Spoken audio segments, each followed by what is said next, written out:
السلام عليكم ورحمة الله وبركاته. كولر. هنتكلم عن البطولات اللي حققها كولر مع النادي الأهلي. كولر حقق مع الأهلي 2 دوري مصري، 2 كاس مصر، 4 سوبر مصري، 2 دوري أبطال أفريقيا، 1 كاس القارات الثلاثية، البطولة اللي هي الجديدة، وبرونزية كاس العالم. يبقى كده كولر محقق مع الأهلي يعني 11 بطولة. بطولة كاس القارات دي يعني ممكن منحسبهاش قوي، بس يعني 11 بطولة وبرونزية كاس العالم.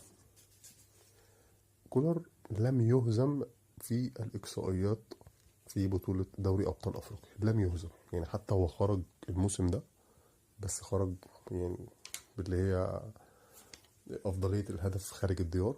هو تعادل 1-1 وتعادل 0-0 هناك، لم يهزم في إقصائيات دوري أبطال أفريقيا. كولر كسر أرقام مانويل جوزيه.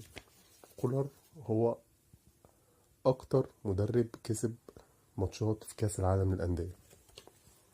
كولر عمل انجازات كتير مع الاهلي، يعني غادر بطريقه مش اللي هي، بس ما نقدرش ننكر ان هو عمل انجازات كتير جدا مع الاهلي. ما اعتقدش ان هو في مدرب هيقدر يكسر الارقام بتاعته دي بسهوله. كولر يعتبر من احسن المدربين اللي جم الاهلي من بعد مانويل جوزيه.